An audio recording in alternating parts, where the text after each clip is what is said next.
कपड़े धोने वाली बहू। शादी के पहले से ही विभा को कपड़े धोने का बड़ा शौक था। कभी नल के नीचे तो कभी तालाब के पास। अरे मेरी नीली वाली लुंगी नहीं दिख रही है। विभा की अम्मा, कहाँ रखी है लुंगी? अरे वो तो विभा ने परसों ही धोकर रखी थी आपकी अलमारी में, देखो वहीं होगी। वो ना मैंने आज धो दी, मुझे लगा कि गंदी हो गई होगी। अरे कैसे गंदी हो गई थी? उसे तो मैंने पहना भी नहीं। हे भगवान, इस लड़की के कपड़े धोने की आदत से परेशान हो गया हूँ मैं। जितना तो घर में राशन नहीं आता, उससे कहीं ज्यादा डिटर्जेंट पाउडर का खर्चा है। इसकी शादी करवा दो, शादी जाए अपने घर में ही करे काम, फिर चाहे घर के कपड़े धोने हो या पूरे गांव के। हाँ ठीक बोल रही हूँ, देखता हूँ मैं कोई लड़का। वो दिन भी आ जाता है जब विभा को देखने लड़के वाले आ जाते हैं। लड़की मुझे अच्छी लगी। होने वाली सास कहती है, बेटी अगर कुछ पूछना है तो पूछ लो। वैसे तो हमारी लड़की बहुत ही शर्मीली है, जो बोल दो वो मान लेती है, इसे क्या पूछना होगा। अरे कैसी बात कर रही हो माँ, मुझे इन लोगों के घर रहना है, सवाल तो कई है। हाँ हाँ बेटा, पूछ लो ना, क्या पूछना है। आप लोगों के घर कपड़े कौन धोता है? सास का मुंह बन जाता है। देखो, अगर तुम ये कहना चाहती हो कि तुम्हें कपड़े धोने नहीं आते तो सुन लो, कपड़े मैं ही धोती हूँ, लेकिन तुम्हारे आ जाने के बाद मैं रुमाल तक नहीं धोऊंगी। अरे चुप रहना भाग्यवान, बहू बेचारी घर आई नहीं, उसे डराना शुरू कर दिया। वो क्या है ना बिटिया, अभी तक तो ये कल्लू की माँ ही धोती थी, लेकिन अब तुम्हारे पापा तो दहेज में वॉशिंग मशीन देंगे ही। तभी विभा की माँ बोल पड़ती है, सवाल भी पूछा तो क्या। वैसे भाई साहब, मशीन की तो फिर भी कपड़े धोने की कैपेसिटी होती है। मतलब जो बिटिया दे रहे हैं ना विभा, इसे कपड़े धोने का बहुत शौक है। ये आप लोगों के क्या, आस पड़ोस गांव मोहल्ले सबके कपड़े धो दे और उफ तक ना करे। बाहर देखा नहीं आपने कितने कपड़े सूख रहे हैं? सब हमारी बिटिया ने ही तो धोए हैं। बस भी करो ना माँ, शर्म आ रही इतनी तारीफ सुनकर। और तो और एक दाग निकाल कर दिखाओ तो मान जाऊं। हाँ अच्छा, माफ करना बेटा, मैंने गलत समझा। हमें तो रिश्ता बहुत पसंद है। और ऐसे जुड़ जाता है रिश्ता कपड़े धोने का शौक रखने वाली विभा का। उसकी शादी हो जाती है कोयला फैक्ट्री में काम करने वाले कल्लू के साथ। शादी के बाद अचानक विभा चिल्लाती हुई सास के पास आती है। सासू माँ, अरे सासू माँ कहाँ है आप? ये तो धोखा है, धोखा दिया आप लोगों ने मुझे। इसे ससुर के चक्कर के बारे में पता चल गया। अरे तो उसमें तुझे क्यों धोखा मिला है? अरे नल में पानी नहीं आता, कपड़े कैसे कब धुलेंगे? अच्छा, तू पानी नहीं आ रहा उसकी बात कर रही है। तो आपने क्या सोचा? कुछ नहीं। अच्छा, तेरी माँ ने कहा था कि कपड़े धोने का शौक है तुझे, याद आया मुझे। शौक बोलकर कपड़े धोने वाले मेरे जुनून को कम ना आके सासू माँ, कपड़ा धोना मेरा गुरूर है। तभी पति भी वहाँ आ जाता है। अभी मैंने इसे सनी देओल की फिल्म दिखाई है, उसी के डायलॉग मार रही है माँ। अच्छा सुन, साफ साफ बता रही हूँ, पानी सुबह 4 से 6 और शाम को 10 से 12 आता है, समझी? विभा टाइमिंग सुनकर हैरान हो जाती है। ये क्या भूतों का मोहल्ला है? सुबह 4 बजे उठकर कौन कपड़े धोता है? 4 बजे टंकी में पानी जाता है, फिर सारा दिन धोना ना, किसने मना किया? अरे कैसी बात कर रही हैं? 200 लीटर की टंकी में कितने कपड़े धो लूंगी मैं? सुबह ही उठ जाऊंगी मैं। अब क्या था, विभा सुबह 4 से लेकर रात के 12 बजे तक कपड़े ही धोती रहती। एक रोज सास पड़ोस से निकलकर कहीं जा रही होती है कि साथ वाली कहती है, हाँ कल्लू की माँ, जरा ये बताओ कि 2 साड़ी है, 2 ब्लाउज और एक पेटीकोट और एक नाड़े वाला लंबा कच्छा। हाँ तो? अरे तो क्या, कितना लोगी धुलाई ये बताओ। धोबन दिख रहे हैं हम क्या? हमारे पति सरकारी नौकरी से अभी रिटायर हुए हैं और बेटा सुपरवाइजर है कोयला फैक्ट्री में। धोबन समझ रखा है हमें? हाय रे कल्लू की अम्मा, माफ कर दो, वो तो मोहल्ले में यही सब बता रहे थे कि तुमने बहू को कपड़ा धुलवाने के काम में लगा दिया है। सास को पड़ोसन की बात सुनकर गुस्सा आ जाता है। वो घर पहुंचती है जहां घर के बाहर ही इतने सारे कपड़े सूख रहे होते हैं जितने कि किसी धोबन के घर पर। अरे ओ कल्लू की दुल्हन, बाहर निकल। माँ जी यहीं आ जाओ, बाथरूम में चादर धो रहे हैं हम। अरे अभी हम धोते हैं, तुमको बाहर निकलो। ये आस पड़ोस वाले बोल रहे हैं कि हम बहू से कपड़े धुलवा कर उसे कपड़ा धोने वाली बना दिए हैं। अरे छोड़ो ना माँ जी, किन लोगों की बातों में आती हो? आस पास के लोगों का तो काम ही होता है कि वो किसी तरह सास बहू को लड़ा दे। बहू सारे घर के कपड़े धोती है, ये क्या कम है? बोलिए। सास को भी लग जाता है कि वो बहू का ये सनकीपन नहीं छुड़वा सकती, इससे अच्छा है कि खुद ही चुप हो जाए। एक रोज सास और बहू मंदिर जाते हैं, जहाँ सास की साड़ी वहाँ खड़ी भीख मांगने वाली से मिलती है। माँ जी क्या बात है, आपकी साड़ी उस भिखारन से कितनी मिल रही है ना? हाँ हाँ, देखो तो दोनों की साड़ी मिल रही है। क्या बात है कल्लू की अम्मा, तुम खुद को तो अफसर की बीवी बताती हो और ऐसी सिंपल सी प्लेन साड़ी पहनकर घूमती हो। सिंपल और प्लेन नहीं है ये साड़ी। तो क्या सोने के धागे से फूल बने हैं? कुछ भी सासू माँ, कुछ भी। हाँ, बने थे इस साड़ी में सोने के धागे से फूल। मेरे पति लेकर आए थे मद्रास से स्पेशली मेरे लिए 10,000 की। ताहे भाई साहब इस भिखारन के लिए भी सेम टू सेम साड़ी लेकर आए होंगे 10,000 की। सास उस वक्त तो कुछ नहीं कहती, लेकिन बहू के साथ घर आती है और अलमारी से एल्बम निकाल कर लाती है। ये साड़ी देख रही है, ये वही साड़ी है जिसे मैंने अभी पहना था। इस साड़ी में ये जो चमकदार फूल दिख रहे हैं ना, ये सोने के धागों से काढ़े गए हैं। लेकिन तू लोकल वॉशिंग मशीन ब्रश से घिस घिस कर सारे फूलों को निकाल कर साड़ी प्लेन कर दी। मुझे माफ कर दीजिए सासू माँ। और तो और, जब मैंने तुझे तेरी गलती के लिए कुछ नहीं कहा, लेकिन तूने तो सबके सामने मेरा मजाक ही बना दिया। क्यों? बहू को समझ में आ जाता है कि अब से उसका कपड़े धोना बंद।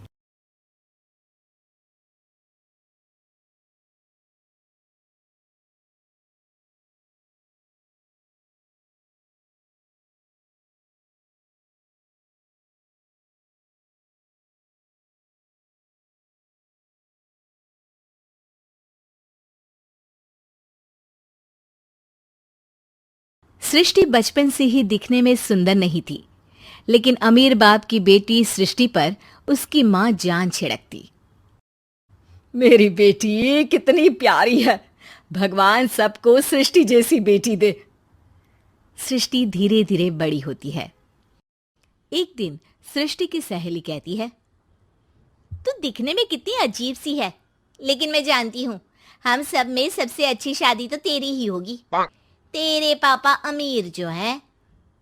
और बता नहीं सकते यार, दहेज तो हर कोई देता है, ये क्या ज्यादा ले जाएगी अपने पति के लिए? अरे बड़े शहर में कोठी है इसके पापा की। अरे पापा की है ना, कौन सी इसकी है? इसकी होती तब तो कोई भी लड़का इससे शादी कर लेता। अरे पापा की मतलब पापा की है तो मेरी ही है ना? किसने कहा? अब तेरी तो तब होगी ना जब तेरा भाई ना हो। वैसे भी शादी के बाद सारी प्रॉपर्टी भाई के नाम होती है। सृष्टि समझ जाती है कि उसे किसी भी हालत में माँ बाप की सारी प्रॉपर्टी को अपने नाम करना है, लेकिन कैसे? एक दिन सृष्टि का भाई शीनू कहता है, बहन क्या कर रही है? तुझसे एक बात करनी है। अरे हाँ हाँ करना, मैं तो तेरी बहन हूँ। बहन, मेरी लाइफ में ना एक लड़की है, बहुत अच्छी है। मैं सोच रहा हूँ माँ और पापा से बात करूँ शादी के लिए। सृष्टि को समझ में आ जाता है कि भाई की शादी होते ही भाभी उसे एक दिन भी घर में बर्दाश्त नहीं करेगी। क्या बात है भाई, बताना कौन है वो? यार वो बहुत अच्छी लड़की है, पढ़ी लिखी है, मेरे साथ जॉब भी करती है। बस एक प्रॉब्लम है। हाँ प्रॉब्लम? क्या प्रॉब्लम है भाई? यार वो शादीशुदा है, लेकिन उसके पति ने उसे सिर्फ इसलिए छोड़ दिया क्योंकि उसके माँ बाप दहेज नहीं दे पाए। सृष्टि ये सुनकर न जाने क्यों खुश हो जाती है। अरे भाई तो क्या हुआ, लड़की तुझे तो पसंद है ना? शीनू को लगता है कि बहन उसे समझ रही है। वो इस बात से अनजान होता है कि उसकी बहन की मंशा पूरा घर हड़पने की है। सृष्टि अपनी माँ से कहती है, मम्मी मुझे तो बहुत चिंता है, पता है शीनू क्या कर रहा है?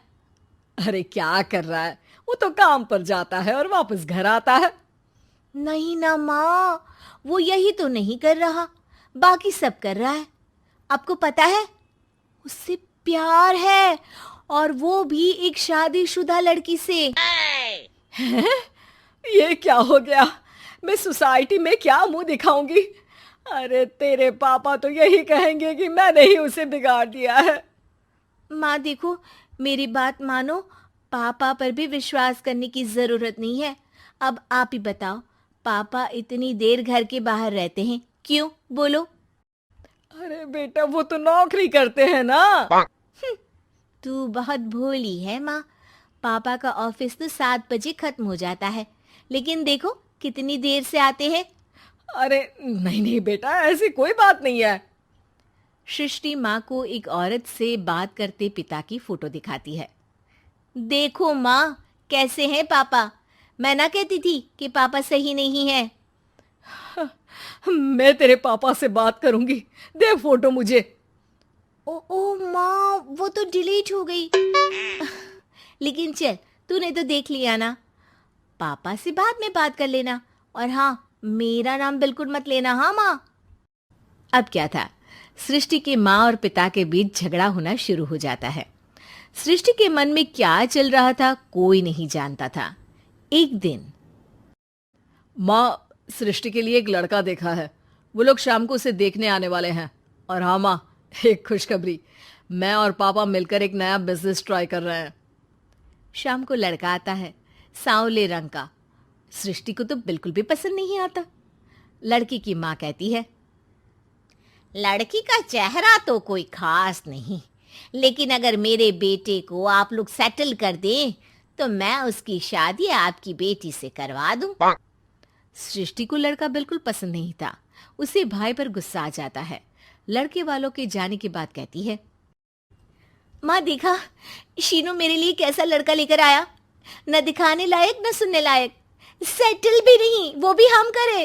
अरे माँ, मैं जानती हूँ ये मेरी शादी किसी भी घर में क्यों करवाना चाहता है। अरे कैसी बात कर रही है बहन, तूने तो देखा ना, लड़के को मैंने ही मना कर दिया तुझसे शादी के लिए। जिसने लड़का बताया था उसने उसकी बहुत तारीफ की थी। बात आई गई हो जाती है, लेकिन सृष्टि का मन शांत नहीं होता। क्या करूं, कुछ समझ में नहीं आ रहा। मेरी शादी हो गई तो ये लोग पूरी प्रॉपर्टी शीनू के नाम कर देंगे, मेरे हाथ तो कुछ लगेगा ही नहीं। तभी सृष्टि को आइडिया आता है। वो किसी वकील को फोन करती है। जी देखिए, अगर आपके मम्मी पापा का तलाक हो जाता है तो आपके पिता की आधी प्रॉपर्टी आपकी माँ के नाम हो जाएगी, फिर उसे वो किसी को भी दे सकती है। सृष्टि अब माँ को बेटे के खिलाफ भरती है। माँ, शीनू पर नजर रखा करो, वो जिस लड़की के प्यार में है ना, वो शादीशुदा है। यहाँ आएगी, सारा पैसा, रुपया, जमीन, जायदाद सब हड़प लेगी। पापा का भी हाल तुमसे छुपा नहीं है। ऐसा ना हो कि मैं और आप एक दिन सड़क पर भीख मांगे। हे भगवान, मैं तो जीते जी मर जाऊंगी अगर ऐसा हो गया तो। ऐसा हो गया नहीं माँ, ऐसा ही होगा।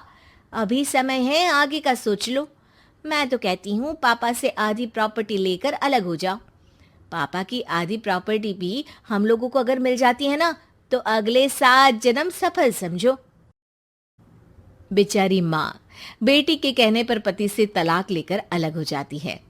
सृष्टि अब पैसों से गाड़ी और अपने दूसरे महंगे शौक पूरे करने लगी।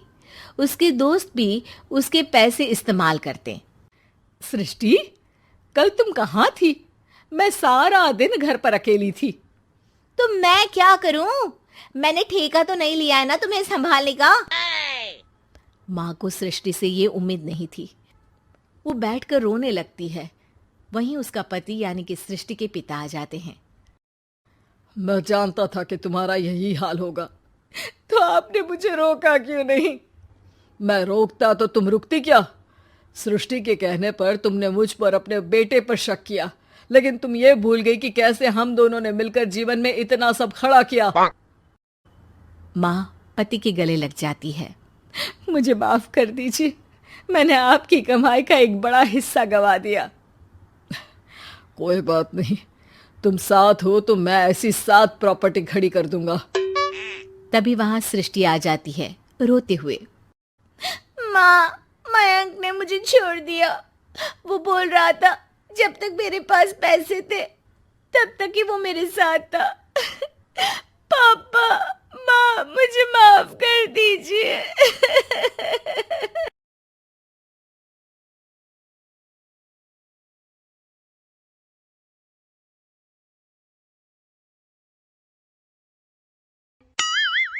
मीरपुर नाम के शहर में तेजस अपनी पत्नी नीरू के साथ रहता था। पति पत्नी दोनों ही नौकरी करते थे। एक दिन तेजस गांव अपनी माँ के पास फोन करता है। हेलो, प्रणाम माँ। जीते रहो।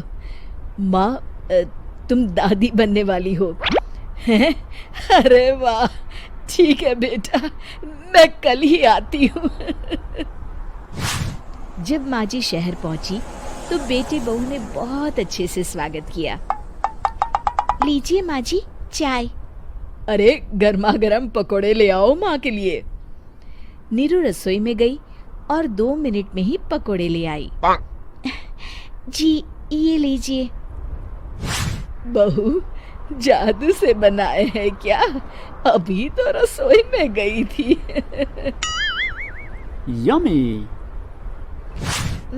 माँ जी, शीला रसोई में पकोड़े तल रही है, मैं बस लेकर आई। हे भगवान, मेरा धर्म भ्रष्ट कर दिया तूने। अब तो गंगा जल से शुद्धिकरण करना होगा। दूसरे दिन, माँ जी मैंने नाश्ता बना दिया है, ऑफिस जा रही हूँ। पर अभी तो घर का सारा काम पड़ा है। शीला आती ही होगी, झाड़ू पोछा बर्तन कपड़े वो सब कर लेगी। हमारे जमाने में घर का सारा काम हम ही करते थे। जी माँ जी, आप बहुत होशियार हैं, मैं घर ऑफिस दोनों नहीं संभाल पाती। तो जरूरत क्या है घर से बाहर जाकर चाकरी करने की? वैसे भी घर का काम खुद करने से घर में बरकत आती है, समझी? पर माँ जी। पर वर कुछ नहीं, इस महीने की पगार मिले फिर ऑफिस बंद। हाँ। रात को नीरू तेजस से कहती है, सुनिए जी, माँ जी बोल रही थी कि मैं नौकरी छोड़ दूं। वैसे ठीक ही तो है, अभी तुम्हें आराम की जरूरत है। फिर भी आराम कहाँ, शीला को छुड़ाने के लिए बोल रही थी। तो अब 24 घंटे में इतना काम तो कर ही सकती हो। पर जॉब पसंद है मुझे, घर पर मन नहीं लगेगा। अगले दिन जब दोनों ऑफिस के लिए निकल रहे थे, मेरी तो कोई कीमत ही नहीं है इस घर में।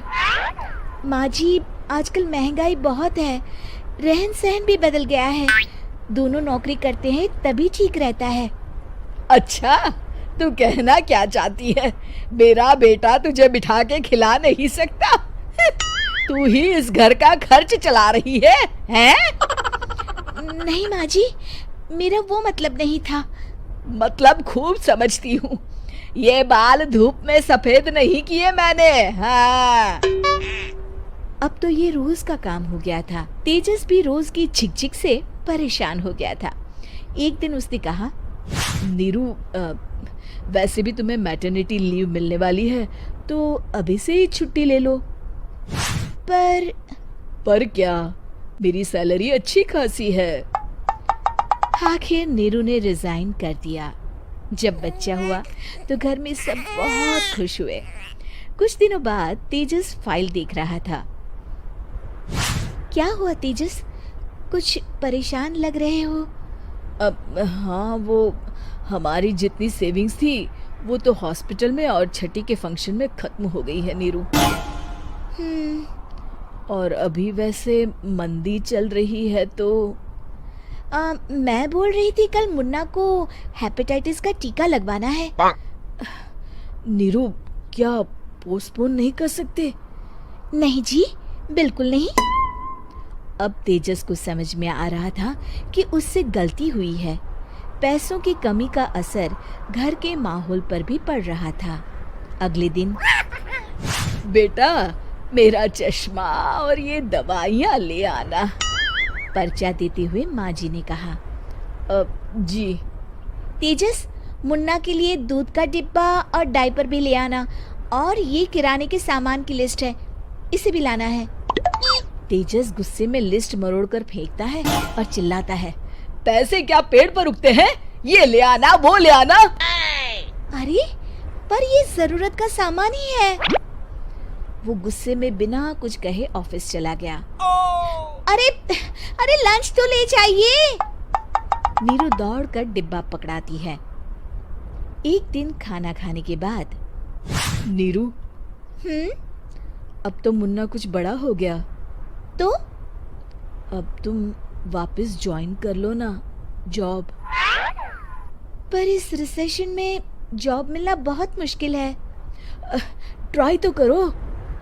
फिर मुन्ना, माँ जी है ना, और एक फुल टाइम मेड भी लगा लेंगे। पर माँ जी, उन्हें तो पसंद नहीं। तभी माँ जी वहाँ आ जाती है और प्यार से नीरू के सर पर हाथ फेरते हुए बोलती है, अब मेरी समझ में आ गया बहू, पहले के और अब के समय में अंतर है। तुम काम शुरू करो, मुन्ना की जिम्मेदारी मेरी। मेरी प्यारी माँ जी। ये कहकर नीरू उनके गले लग गई। शिक्षा, परिवर्तन संसार का नियम है, हमें भी समय के साथ चलना चाहिए। उम्मीद है कि आपको हमारी ये कहानी पसंद आई होगी। कृपया हमारे चैनल को सब्सक्राइब करें और सभी अपडेट्स के लिए बेल आइकन जरूर क्लिक करें। और हाँ, वीडियो लाइक और शेयर करना मत भूलिएगा। Bye bye.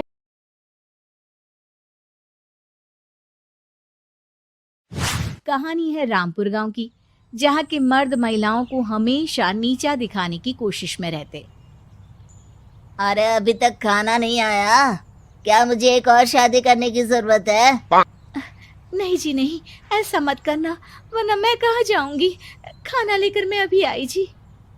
गांव की पंचायत में भी फैसले हमेशा औरतों के खिलाफ ही रहते। मैं जो फैसला सुनाता हूँ वो भगवान की आज्ञा होती है। इस लड़के ने अपने मन से शादी करके अच्छा नहीं किया।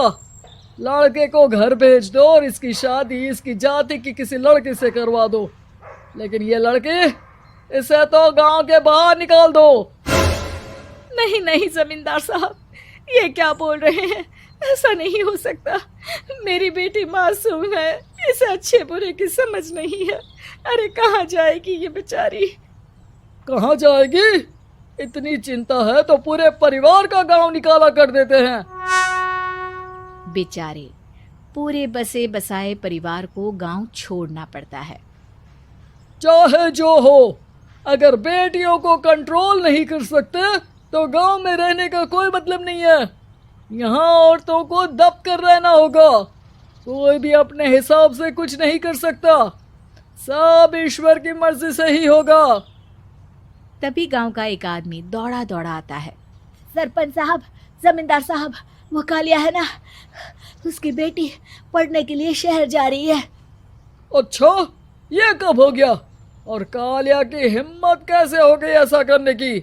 लेकर आओ उसे और उसकी बेटी को। बस फिर क्या था, हाजिर हो जाते हैं कालिया और उसकी बेटी सरपंच के सामने। अरे कालिया, ये क्या सुनने में आ रहा है? बेटी को इंजीनियर बना रहा है तू? और ये बता, गांव में तो स्कूल नहीं है, फिर कहाँ से इतनी क्लास पास कर गई तेरी बेटी? राधा, जो कि कालिया की बेटी है, उसे लगता है कि सरपंच उसकी तारीफ कर रहे हैं। सरपंच जी, मैंने ऑनलाइन पढ़ाई की है, डिस्टेंस लर्निंग से। सभी में मैंने अच्छे नंबर पाए हैं, जिसे देखते हुए शहर की इंजीनियरिंग कॉलेज में मुझे स्कॉलरशिप मिली है। वाह जी वाह, क्या होती है ये? पहले तो ये बताओ, फिर आगे की बात करते हैं। पूरा गांव राधा की बात सुन रहा था और राधा बोलती जा रही थी। तो ऐसे मैं फ्री में एक अच्छी शिक्षा लेकर गांव में जो कुछ परेशानियां हैं, जैसे बिजली, पानी और इंटरनेट जैसी समस्याओं के लिए काम करूंगी। मैं गांव को शहर से जोड़ने के लिए पुल का निर्माण करवाने का प्रस्ताव रखूंगी। मुझे पूरी उम्मीद है कि जल्द ही हमारा गांव भी तरक्की की राह पर चल पड़ेगा। राधा की बात सुनकर सारे गांव वाले ताली बजाने लगते हैं। सरपंच को समझ नहीं आता कि वो क्या करे। चुप रह नादान लड़की, गांव के खिलाफ जाने के लिए तुझे गांव से बेदखल कर दिया जाएगा, वो भी पूरे परिवार के साथ। और हाँ, अगर ठीक से गांव में रहना चाहती है तो ये पढ़ाई लिखाई छोड़ दे। हम तेरे लिए गांव का कोई होनहार लड़का देखेंगे। तभी गांव का एक आदमी बोल पड़ता है। अरे नहीं नहीं सरपंच जी, राधा बिटिया जो बता रही है, अगर वैसा हो जाए तो हम लोगों को पैसा कमाने के लिए बाहर नहीं जाना पड़ेगा। हाँ जी, और ना ही कोसों दूर पानी के लिए भटकना पड़ेगा। हमारे बच्चे भी अच्छी पढ़ाई कर सकेंगे और आगे बढ़ेंगे, ना कि हमारी तरह खेती करते बैठेंगे। क्यों गांव वालों, राधा बिटिया का साथ देना चाहिए ना। सरपंच देखता है कि गांव राधा के साथ है तो वो चुप हो जाता है। वो घर आकर अपने सलाहकार से बात करता है, जो बहुत ही चालाक किस्म का इंसान होता है। अरे सरपंच साहब, आपको बहुत ही होशियारी से काम लेना पड़ेगा। एक बार गांव तरक्की कर गया, यहाँ के बालक पढ़ लिए तो कोई ना पूछेगा आपको। और फिर ये जो बेटा और बेटी है ना आपके, इनको भी आम लोगों की तरह ही जीवन जीना होगा। हाँ, लेकिन करे तो क्या करे? वो ना आप मुझ पर छोड़ दीजिए, बस मैं जैसा बोलूं करते जाइए। अगले रोज सुबह जब गांव वाले सोकर उठते हैं तो राधा के घर के बाहर और साथ ही वो लोग जिन्होंने राधा का सपोर्ट किया था, उनके घर के आगे लाल रंग से कल आऊंगी लिखा होता है। कल आऊंगी? यह क्या होता है? अरे यह तो खून से लिखा है, लगता है कोई भूत प्रेत या चुड़ैल का साया है। चलो सरपंच जी के पास चलते हैं। सभी सरपंच के पास जाकर उसे सारी बात बताते हैं। अरे ये तो बड़ी मुश्किल की बात है। चलो, मैं एक बाबा को जानता हूँ, उन्हें बुला लेता हूँ। सरपंच बाबा को लेकर गांव के घर के बाहर जाता है। ओहो, तो ये वो चुड़ैल है जो उन लोगों को निशाना बनाते हैं जो गांव को बदलने का सपना देखते हैं। वो गांव को ऐसे ही संपन्न देखना चाहती है। वो नहीं चाहती कि कोई बाहरी यहाँ का कायाकल्प करे। क्या तुम लोगों में से किसी ने गांव को बदलने की सोच रखी है? तभी राधा की माँ रोते रोते आती है। मेरी राधा घर से गायब हो गई है। अरे कोई तो बचाओ, मेरी बच्ची कहाँ गई?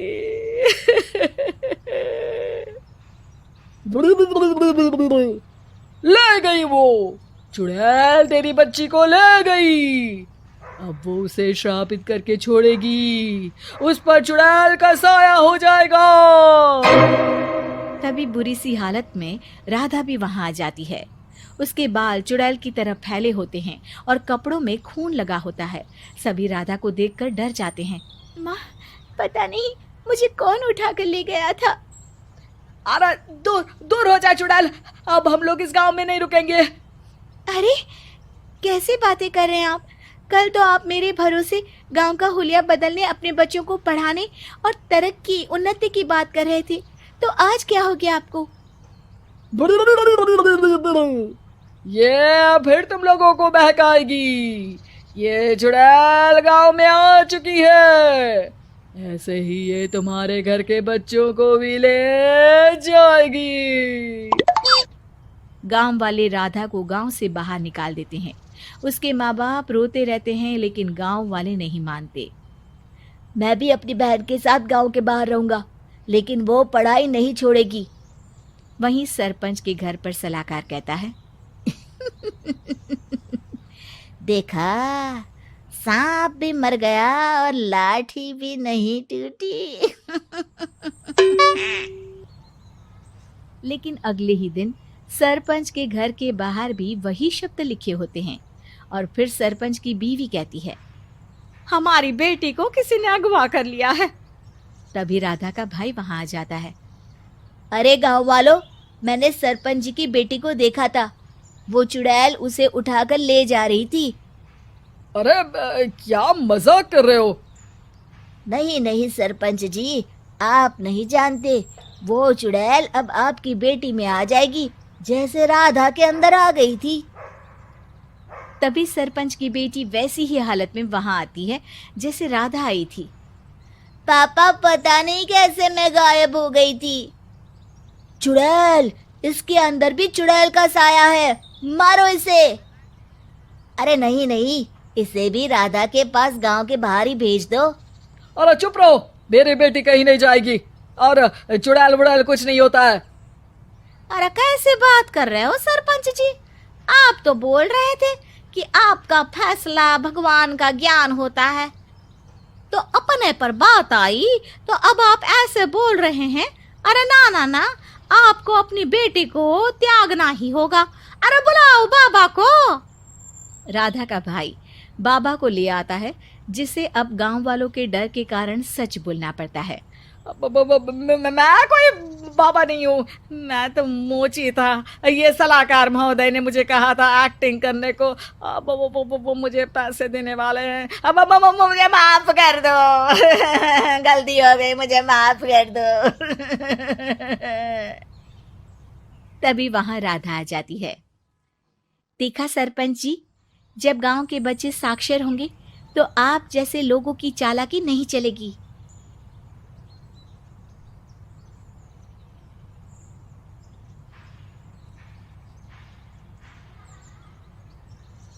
ये बात सच है कि हम लोग एक अच्छे दौर से नहीं गुजर रहे हैं। कोरोना वायरस से हमारा देश ही नहीं पूरी दुनिया प्रभावित है, और सबसे ज्यादा प्रभावित है हमारे डेली वेज वर्कर्स, जो देश के अलग अलग कोने से आते हैं रोजगार के लिए, ताकि वो अपना और अपने परिवार का पेट पाल सके। गिव इंडिया, एक्शन एड और हेलो लाया है मैं भी कोविड वॉरियर, एक इनिशिएटिव जिसमें हम सब साथ आए और कोविड-19 से लड़े। So join the cause and support our daily wage workers. जय हिंद।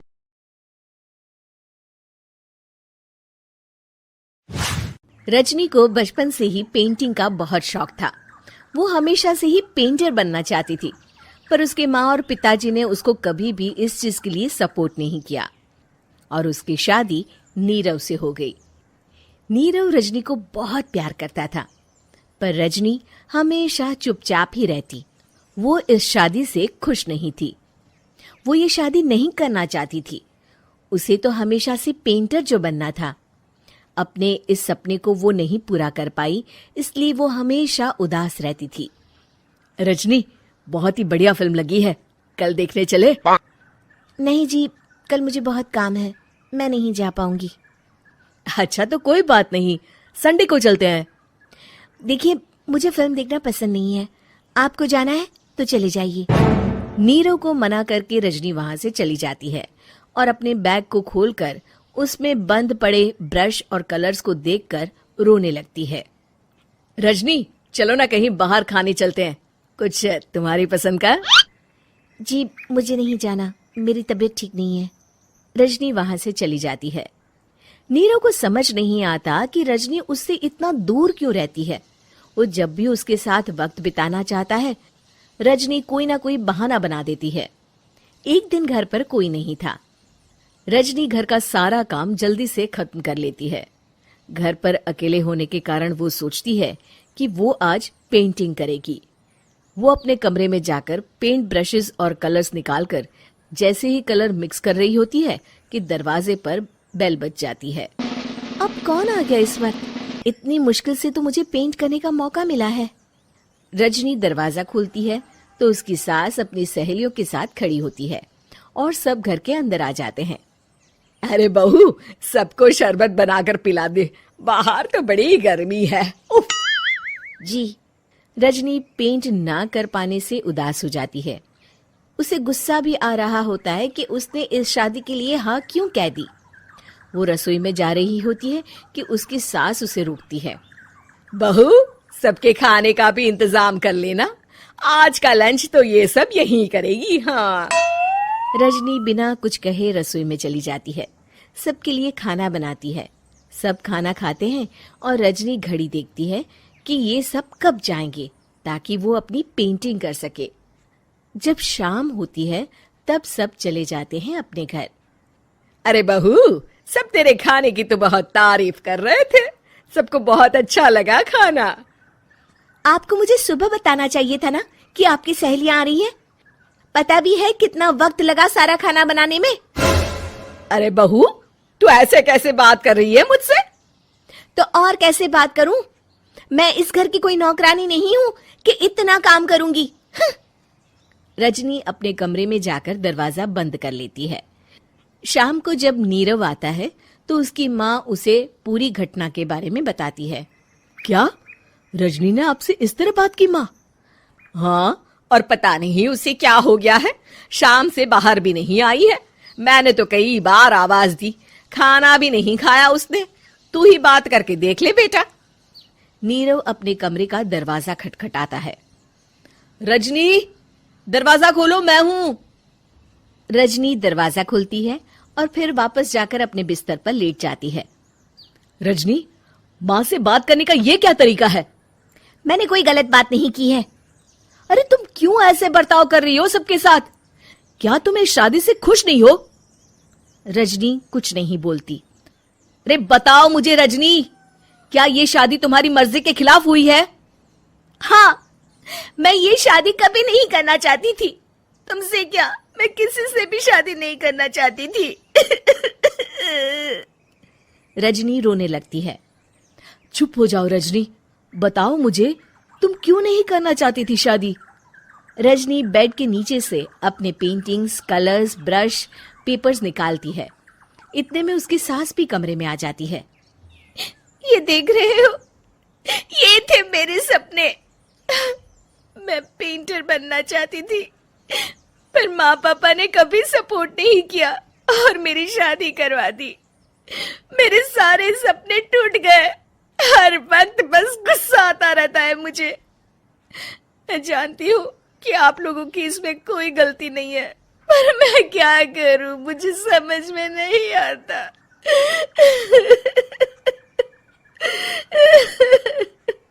रजनी फूट फूट कर रोने लगती है। मुझे माफ कर दीजिए, आप दोनों के साथ मैं बहुत बुरा बर्ताव कर रही हूँ। अरे रजनी बेटा, चुप हो जाओ तुम। नीरव पानी लेकर आता है। ये लो पानी पियो और शांत हो जाओ। रजनी पानी पीती है और उसकी सास पेंटिंग्स देख रही होती है। अरे नीरव, हमें तो पता ही नहीं था कि हमारी बहू कलाकार है। अरे कितनी अच्छी पेंटिंग्स बनाई है, देखो तो। ये वाली तो मैं अपने कमरे में ले जाऊंगी। आपको ये पेंटिंग्स अच्छी लगी? अच्छी नहीं, बहुत अच्छी लगी। और तुमने हमें बताया क्यों नहीं? तुम जब चाहे पेंटिंग कर सकती हो रजनी। हम तुम्हारे सपनों को पूरा करने में तुम्हारा पूरा साथ देंगे। हाँ बेटा, हम कला की कद्र करते हैं। हम कलाकार तो नहीं, पर मुझे गर्व है कि मेरी बहू एक कलाकार है। रजनी, नीरव और सास तीनों हंस पड़ते हैं। ये बात सच है कि हम लोग एक अच्छे दौर से नहीं गुजर रहे हैं। कोरोना वायरस से हमारा देश ही नहीं, पूरी दुनिया प्रभावित है और सबसे ज्यादा प्रभावित है हमारे डेली वेज वर्कर्स, जो देश के अलग अलग कोने से आते हैं रोजगार के लिए, ताकि वो अपना और अपने परिवार का पेट पाल सके। गिव इंडिया, एक्शन एड और हेलो लाया है मैं भी कोविड वॉरियर, एक इनिशिएटिव जिसमें हम सब साथ आए और कोविड-19 से लड़े। So join the cause and support our daily wage workers. जय हिंद।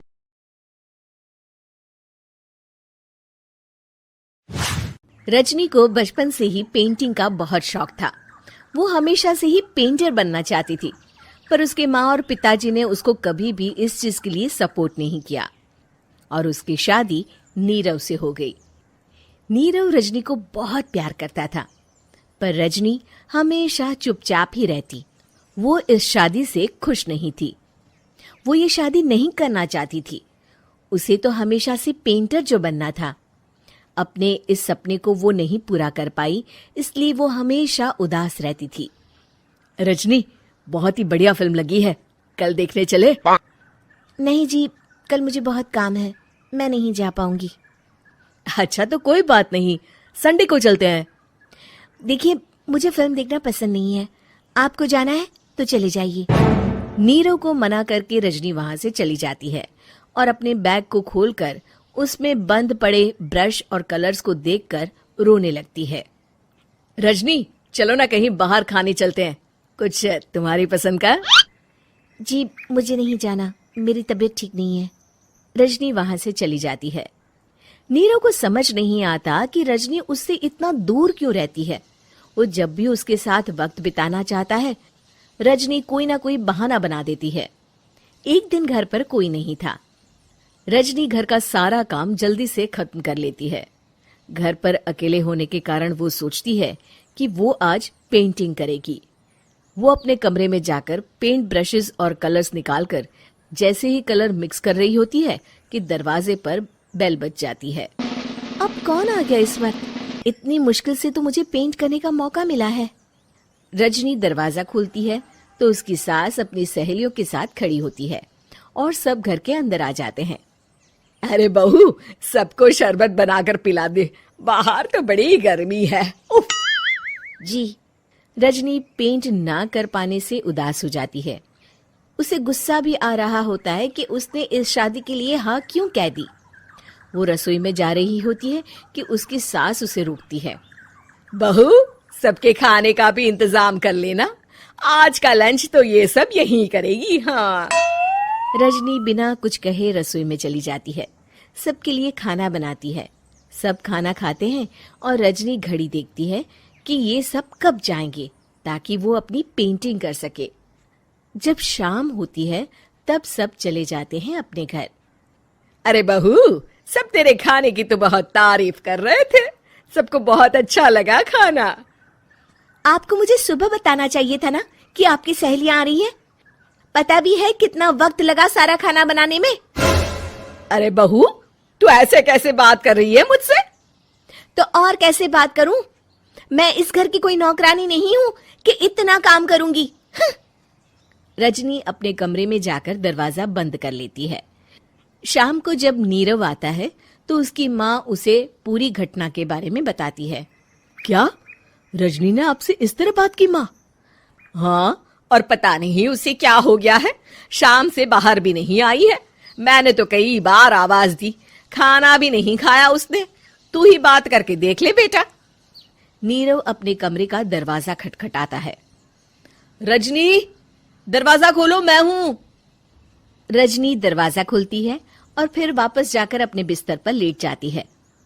रजनी, माँ से बात करने का ये क्या तरीका है? मैंने कोई गलत बात नहीं की है। अरे तुम क्यों ऐसे बर्ताव कर रही हो सबके साथ? क्या तुम इस शादी से खुश नहीं हो? रजनी कुछ नहीं बोलती। अरे बताओ मुझे रजनी, क्या ये शादी तुम्हारी मर्जी के खिलाफ हुई है? हाँ, मैं ये शादी कभी नहीं करना चाहती थी। तुमसे क्या, मैं किसी से भी शादी नहीं करना चाहती थी। रजनी रोने लगती है। चुप हो जाओ रजनी, बताओ मुझे, तुम क्यों नहीं करना चाहती थी शादी? रजनी बेड के नीचे से अपने पेंटिंग्स, कलर्स, ब्रश, पेपर्स निकालती है। इतने में उसकी सास भी कमरे में आ जाती है। ये देख रहे हो, ये थे मेरे सपने। मैं पेंटर बनना चाहती थी, पर माँ पापा ने कभी सपोर्ट नहीं किया और मेरी शादी करवा दी। मेरे सारे सपने टूट गए। हर वक्त बस गुस्सा आता रहता है मुझे। मैं जानती हूँ कि आप लोगों की इसमें कोई गलती नहीं है, पर मैं क्या करूं, मुझे समझ में नहीं आता।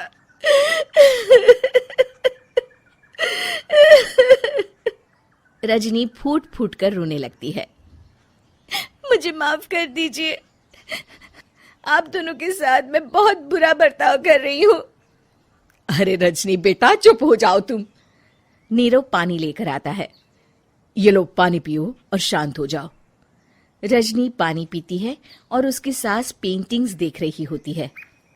अरे नीरव, हमें तो पता ही नहीं था कि हमारी बहू कलाकार है। अरे कितनी अच्छी पेंटिंग्स बनाई है, देखो तो। ये वाली तो मैं अपने कमरे में ले जाऊंगी। आपको ये पेंटिंग्स अच्छी लगी? अच्छी नहीं, बहुत अच्छी लगी। और तुमने हमें बताया क्यों नहीं? तुम जब चाहे पेंटिंग कर सकती हो रजनी। हम तुम्हारे सपनों को पूरा करने में तुम्हारा पूरा साथ देंगे। हाँ बेटा, हम कला की कद्र करते हैं। हम कलाकार तो नहीं, पर मुझे गर्व है कि मेरी बहू एक कलाकार है। रजनी, नीरव और सास तीनों हंस पड़ते हैं। कहानी बहू। किशोरी लाल जी के बेटे राघव की शादी की बात जगह जगह चल रही थी, लेकिन किशोरी लाल जी को कोई लड़की पसंद ही नहीं आती थी। और उसकी एक ही वजह थी, किशोरी लाल जी का लालची होना। उनको लड़के वालों से मोटा दहेज चाहिए था और इसी चक्कर में एक दिन वो एक बहुत पैसे वाले के घर अपने बेटे का रिश्ता लेकर पहुंचे। उस आदमी का नाम था ओम प्रकाश। देखिए किशोरी लाल जी, मेरी एक ही बेटी है और मेरी सारी संपत्ति, जायदाद, सब कुछ मेरी बेटी नैना का ही है। पापा, नाम से लगता है बहुत खूबसूरत होगी। कितना अच्छा नाम है ना, नैना। ओ, वैसे बात तो सही है आपकी। अब इतना पैसा है, जमीन जायदाद है, इकलौती बेटी, आप भी क्या करेंगे? सब कुछ उसे ही देंगे ना। बिल्कुल ठीक पहचाना आपने। बस बेटी की शादी और सारी जायदाद उसके नाम। पापा बिना देखे हाँ कर दीजिए ना, इतना अच्छा रिश्ता फिर कहाँ मिलेगा, माला माल हो जाएंगे हम। मैं अपनी बेटी को बुलाता हूँ। अरे नहीं नहीं नहीं नहीं, आपकी बेटी का नाम नैना है, सुनकर ही लगता है बहुत सुंदर होगी। रहने दीजिए अंकल, मैं तो आपकी बेटी के नाम से ही इतना खुश हो गया हूँ कि उसे बिना देखे शादी करने को तैयार हूँ।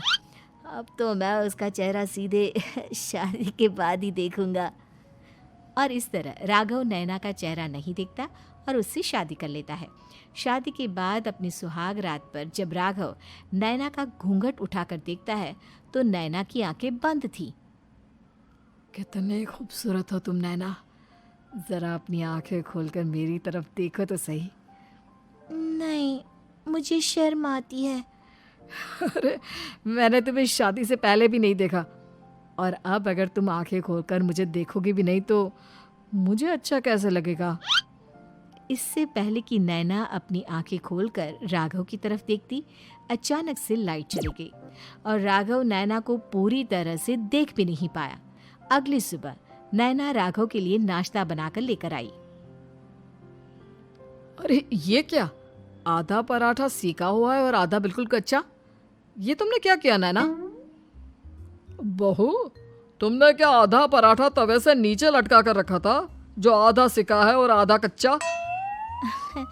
मुझे जितना दिखेगा उतना ही तो सीखूंगी ना पापा जी। जहाँ जहाँ मुझे नजर आ रहा था वहाँ मैंने सीख लिया, जहाँ जहाँ नहीं दिखा वहाँ कच्चा रह गया होगा। इसका क्या मतलब है? ये कैसा मजाक कर रही है तुम? अरे बहू, तुमने इतना लंबा घूंघट क्यों लगाया हुआ है? देखो, हमारे घर में बहुओं को बेटी की तरह रखा जाता है, और फिर तुम तो इतना सारा माल लेकर आई हो। देखो, ये घूंघट डालकर रखने की कोई ज़रूरत नहीं है। हाँ नैना, पापा जी ठीक कह रहे हैं, तुम तो आराम से रहो, अपना ही घर समझो। नैना अचानक से अपना घूंघट उठा लेती है।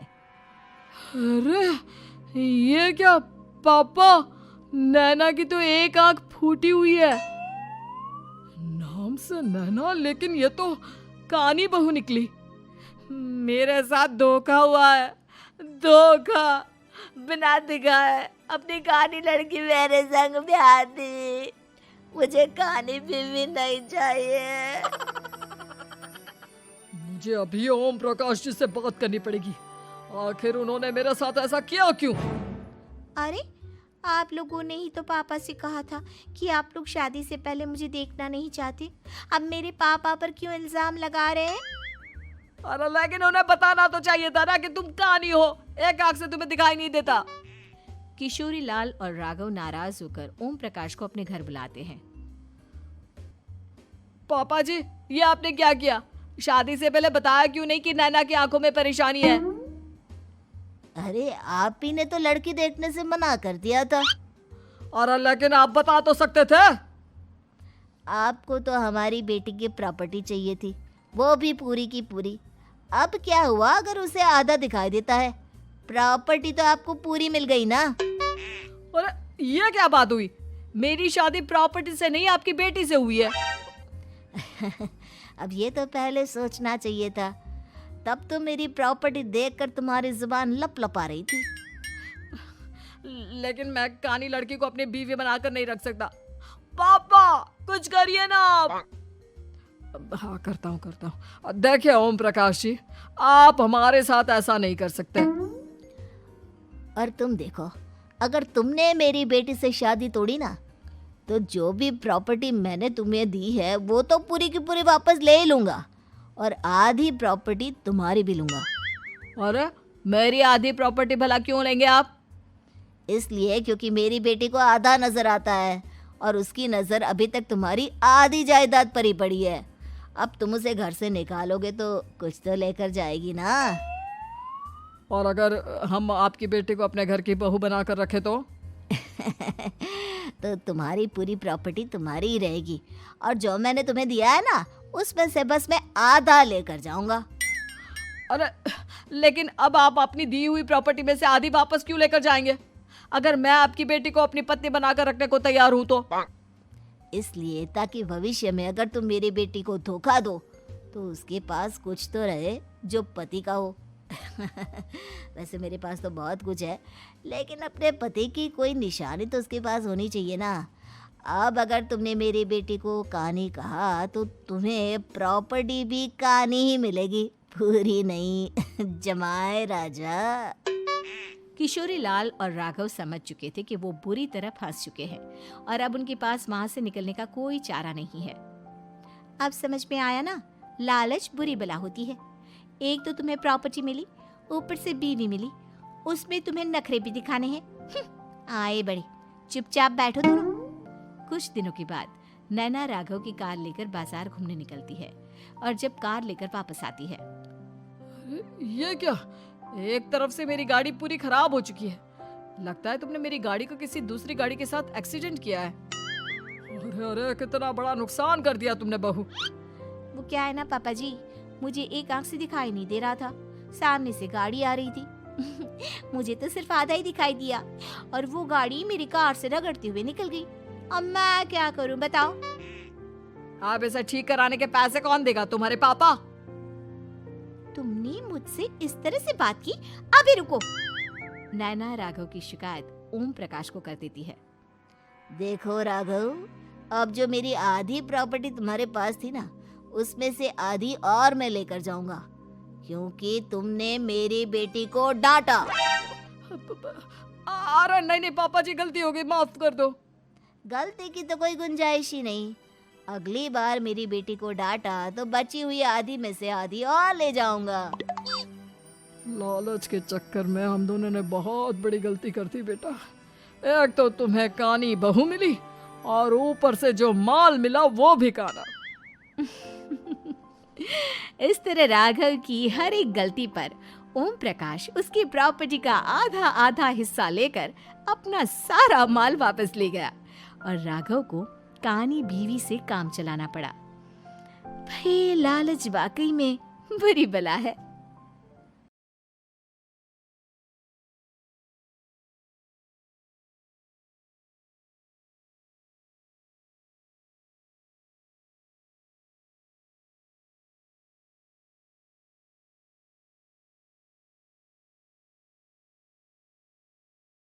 टीवी पर रामायण देखकर रावण मतलब अरविंद त्रिवेदी बहुत भावुक हुए।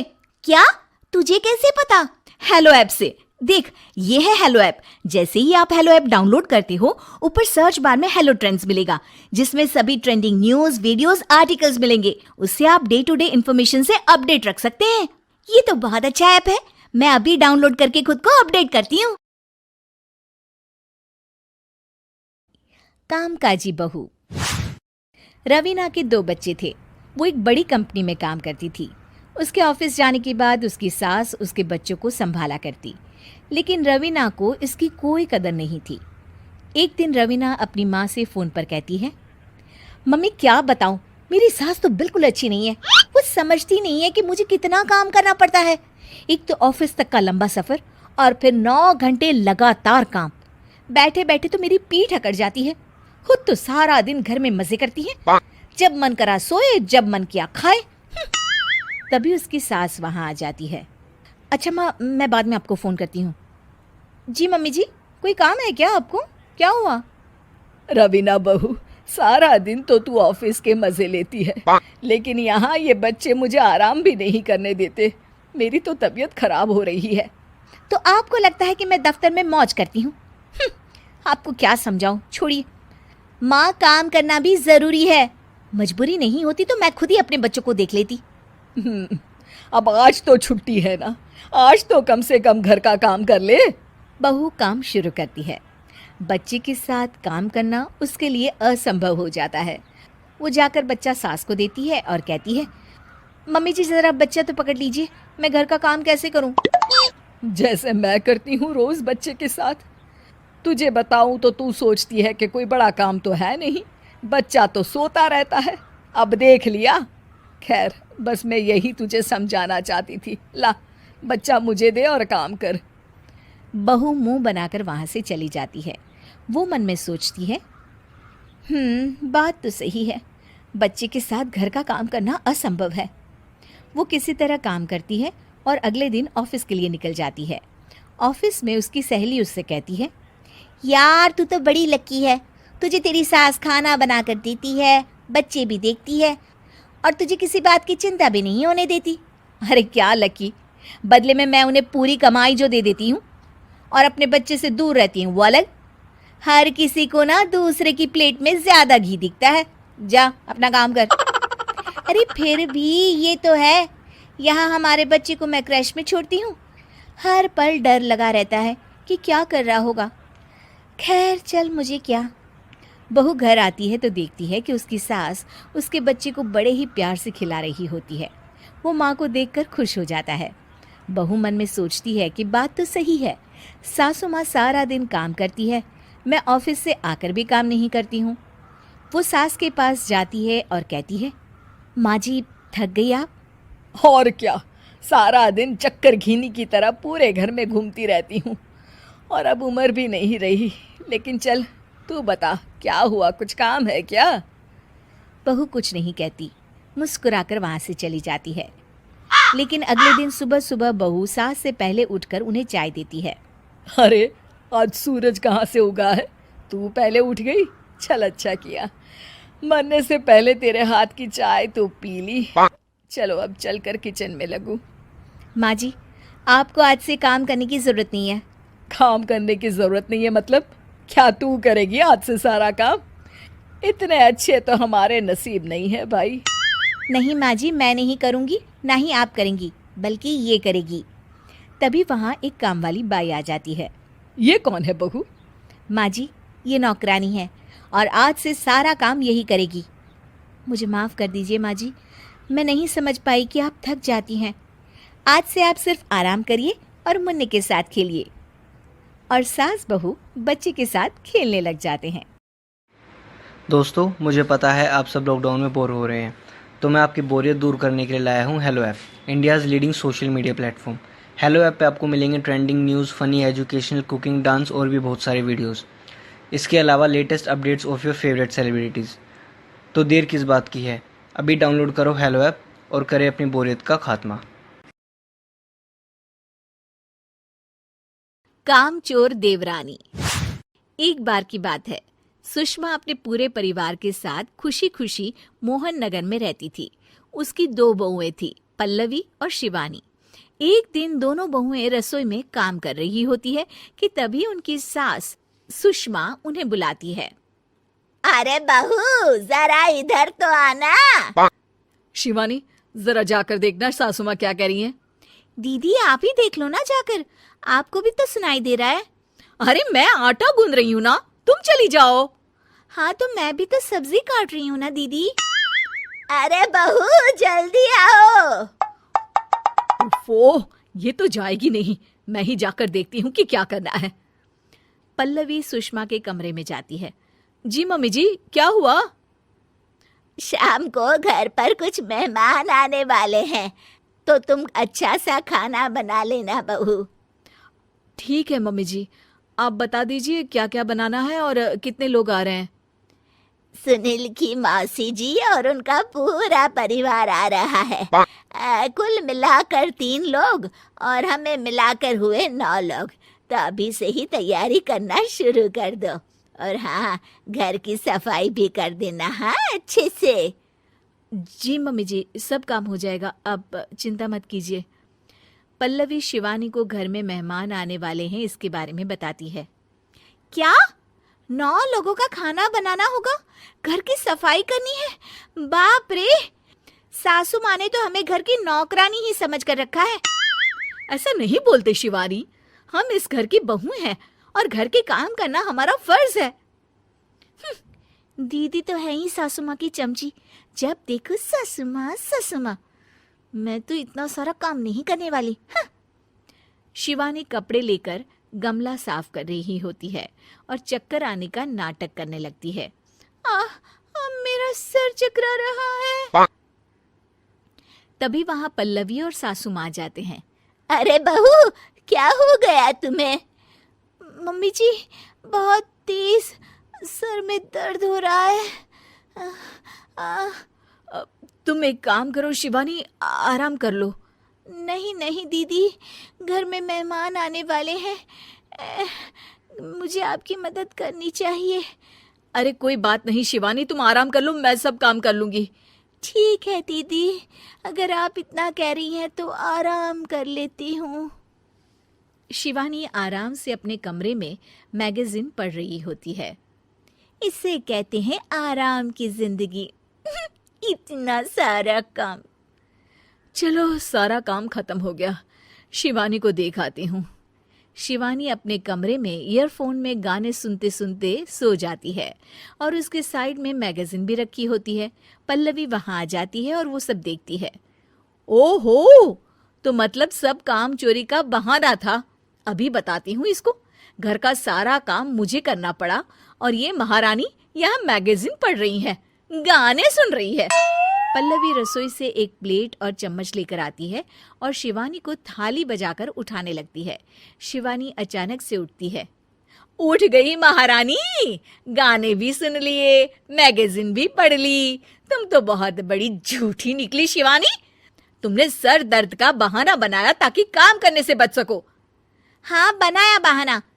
तो क्या करती, इतने सारे काम करती। मुझे कोई शौक नहीं है चापलूसी का। क्या चापलूसी? तुम्हें लगता है कि मैं सारे काम चापलूसी के लिए कर रही हूँ? नहीं तो क्या। तभी वहां सासू माँ आ जाती हैं। अरे बहू, वो लोग बस आने ही वाले हैं, तुम तैयारियां कर लो। जी सासू माँ, तुझे तो मैं बाद में देखती हूँ। सब खाना खाने बैठते हैं और खाना शुरू करते हैं। तभी सुनील की मौसी बोलती है। वाह भाई वाह, खाना तो बहुत ही अच्छा बना है सुषमा जी। एक एक चीज में क्या स्वाद है। ये सुनकर शिवानी मुंह बना लेती है। उसे अपनी जेठानी की इतनी तारीफ रास नहीं आती। आपकी बहुएं तो बहुत ही अच्छा खाना बनाती हैं। हाँ, बनाती तो दोनों ही अच्छा है, पर आज ना ये सारा खाना बड़ी बहू ने बनाया है। छोटी बहू की तबीयत ठीक नहीं थी, सो इसलिए। मानना पड़ेगा सुषमा जी, आपकी बड़ी बहू तो बहुत ही गुणवान है। पल्लवी की तारीफ सुनकर शिवानी को जलन होती है। पल्लवी ये सुनकर खुश हो जाती है और शिवानी की तरफ देखकर उसे चिढ़ाती है। कुछ देर बाद मेहमानों के जाने का वक्त हो जाता है। मौसी जी सबके लिए उपहार लाई होती है। वो सबको शगुन के पैसे देती हैं और अंत में पल्लवी के पास आती है। तुम्हारे लिए शगुन का लिफाफा तो है ही, पर बहू तुम्हें एक और उपहार भी मिलेगा इतना अच्छा खाना बनाने के लिए। मौसी अपने सोने के कंगन निकालकर पल्लवी को पहना देती है। ये लो, ये मेरे मनपसंद कंगन है, अब से ये तुम्हारे हुए। धन्यवाद मौसी जी। ये देखकर शिवानी तो पूरी तरह से जल जाती है और गुस्से से रसोई में चली जाती है। तभी वहां पल्लवी आ जाती है और उसे अपने कंगन दिखाने लगती है। देवरानी जी, अब आपका सर दर्द ठीक तो है ना? मुझे लगता है कि अब सर दर्द शुरू हो गया होगा आपका।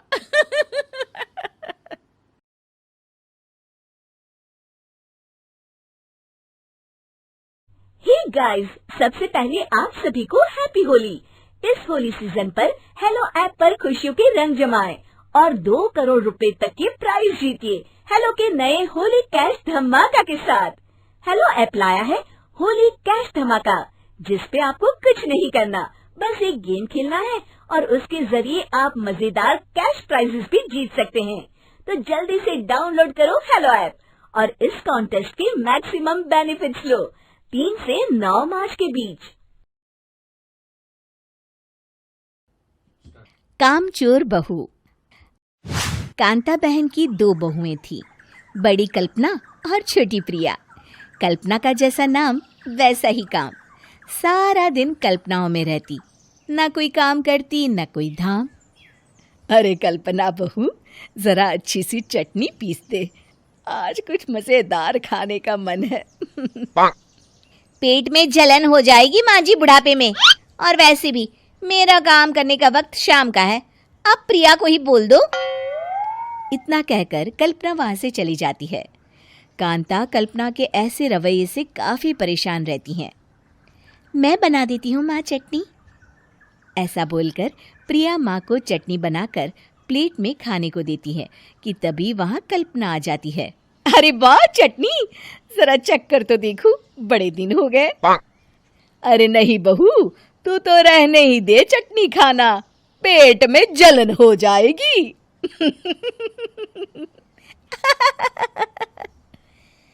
इतना कहकर कांता और प्रिया दोनों हंसने लगते हैं। कल्पना सारा दिन या तो मोबाइल में यूट्यूब देखती या फिर सोती रहती। उसका कमरा भी बिखरा और गंदा रहता। एक दिन कल्पना का पति अशोक उससे कहता है, अरे कल्पना, जानवर भी उस जगह को साफ कर लेता है जहां वो बैठता है। तुम तो इंसान हो, कैसे इतने गंदे कमरे में रह लेती हो? देखो, सारा सामान यहाँ वहां बिखरा पड़ा है। ज्यादा अपनी माँ का बोल ना बोलो। हाँ, कमरा तुम्हारा भी तो है, गंदा लग रहा है तो साफ कर लो। पता नहीं तुम्हारे साथ मैं कैसे जिंदगी बिताऊंगा। इतना कहकर अशोक वहां से चला जाता है। कल्पना बस खाना खाने कमरे से बाहर आती और फिर से कमरे में चली जाती। इससे कांता बहन काफी परेशान रहती। एक दिन प्रिया कांता से कहती है, माँ, मैं सारा दिन काम करके थक जाती हूँ। आप कल्पना दीदी से कहिए ना कि सुबह और शाम का काम बांट ले। मैं तो अब सिर्फ एक वक्त का ही काम करूँगी। हाँ। अरे तू वो भी ना करना, एक बहू तो कामचोर थी ही, दूसरी भी आ गई काम ना करने के बहाने लेकर। तभी वहां प्रिया का पति रमेश आ जाता है। माँ, मैं देख रहा हूँ भाभी कोई काम नहीं करती। प्रिया सारा दिन घर और रसोई का काम करती है, अब कुछ करो ना माँ। कांता मन में कुछ सोचती है और कल्पना के पास जाती है। कल्पना फोन पर मेकअप करना देख रही होती है। कल्पना, तुम सारा दिन बस मोबाइल देखती हो, घर का कोई काम भी कर लिया करो। प्रिया सारा दिन काम करके थक जाती है। आज से मैंने फैसला किया है, एक वक्त का काम तुम करोगी। सुबह का खाना तुम बनाओगी और रात का प्रिया। आप लोगों ने काम को हव्वा बना रखा है। अरे पता नहीं थोड़ा सा ज्यादा काम करने में आप लोग घबरा क्यों जाते हैं। और हाँ, बहुत ज्यादा प्रिया की तारीफ मत करिए मेरे सामने, बड़ी बहू तो मैं ही रहूंगी। मैं कुछ नहीं जानती, कल सुबह मुझे वक्त से खाना चाहिए। रसोई में आ जाना, वरना कल से तुझे खाना नहीं मिलेगा। अगली सुबह कल्पना रसोई में नहीं आती है। वो देर से सोकर उठती है और बाहर आकर कहती है, अरे भूख लगी है, आज खाने में क्या है? इतनी देर हो गई, आज किसी ने मुझे उठाया भी नहीं। पता नहीं कहाँ है सब। कल्पना को घर में कोई नहीं दिखता। वो रसोई की तरफ जाती है जहां बड़ा सा ताला लगा होता है। अरे रसोई में ताला! ओ, मैं तो भूल ही गई थी। माँ ने आज से सुबह का खाना मुझे बनाने को कहा था। हे भगवान, इतने लोगों का खाना बनाना क्या आसान है? तभी घर के सारे सदस्य बाहर से वापस आते हैं। वाह माँ जी, मजा आ गया छोले भटूरे खाकर। मेरे मुंह में तो अभी भी स्वाद आ रहा है। अरे कल्पना, तेरे भरोसे रहते तो हम तो भूखे ही रह जाते। कल्पना को बहुत गुस्सा आ जाता है। अब बहुत हो गया, आज से मैं अपनी रसोई अलग कर रही हूँ। मैं अपना खाना खुद बना लिया करूंगी। कल्पना अपनी रसोई अलग कर लेती है, पर आए दिन उसका देर से उठना और काम न करने की आदत से वो भूखी ही रह जाती थी। उसी के सामने घर के लोग अच्छे अच्छे पकवान खाते और कामचोर कल्पना को जैसे तैसे ही खाना बनाकर खाना पड़ता। पर एक दिन तो हद ही हो गई। माँ, दीदी आज सुबह से कमरे से बाहर नहीं निकली, हमें जाकर देखना चाहिए। सो रही होगी कामचोर कहीं की, पर तुम कहती हो तो चलो देख लेते हैं उसे। कल्पना कमरे में पेट पकड़कर बैठी होती है। हाय मेरा दर्द, पेट दर्द के मारे मर रही हूँ मैं।